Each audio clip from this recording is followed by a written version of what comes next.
London Bridge. The plan that no one wants to talk about. The plan for what happens when the Queen dies.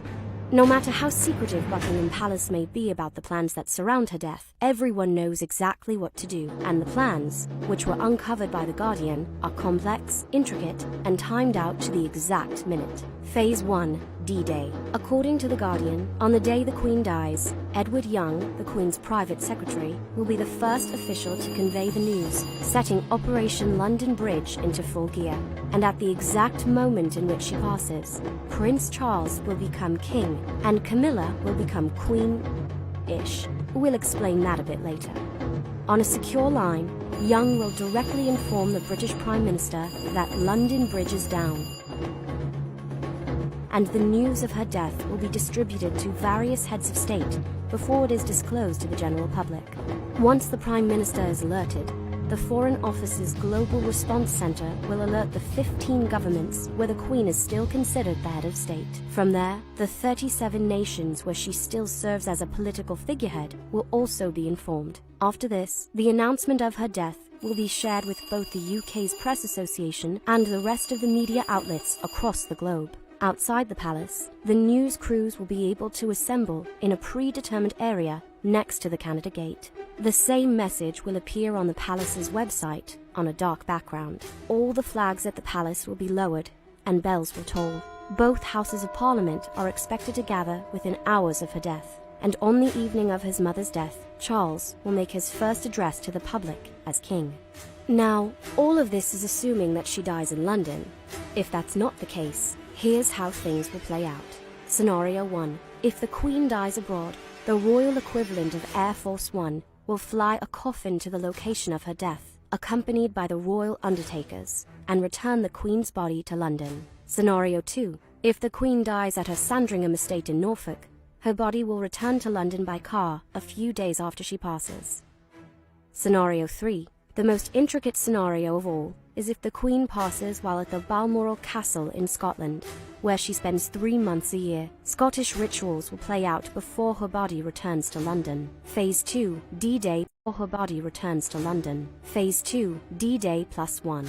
Flags will be raised the morning after her death, and at 11 a.m., Charles, the eldest male descendant of Queen Elizabeth, will be proclaimed king.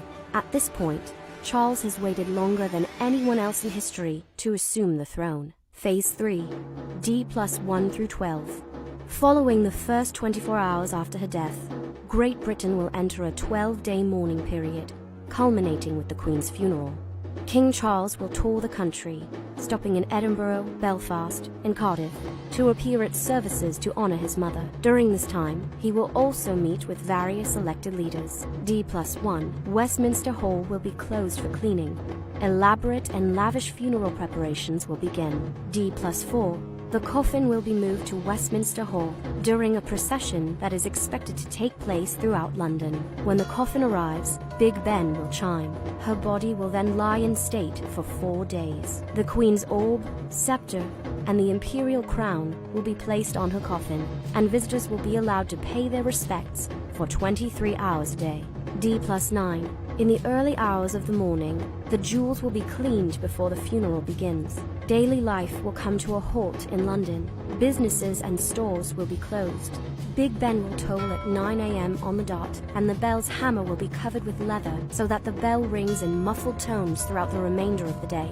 D+12. Her coffin will then be moved into Westminster Abbey, and the funeral will begin by 11 a.m. While the media will be allowed to film the services, the faces of the royals will not be shown during prayers. After the funeral, the same carriage that carried her father will return her body to her final resting place at Windsor Castle.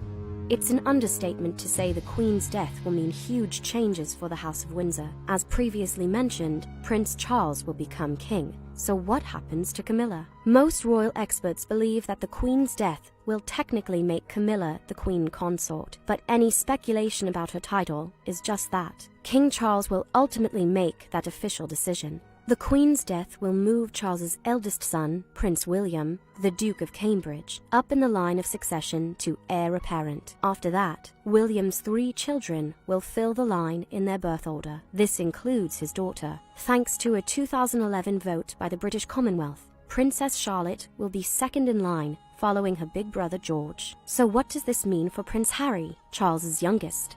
Back in 2013, before the Duke and Duchess of Cambridge had children, Prince Harry was third in line to the throne. Now, Prince Harry is sixth, followed by any children he and Meghan Markle may have. And last but not least, there's Brexit. The truth of the matter is that the monarch has little to do with the UK leaving the European Union. But considering all of the change that will come by any children he and Meghan Markle may have. And last but not least, there's Brexit. The truth of the matter is that the monarch has little to do with the UK leaving the European Union. But considering all of the change that will come from a departure from the EU, the monarchy may be the last standing and the most stable institution left.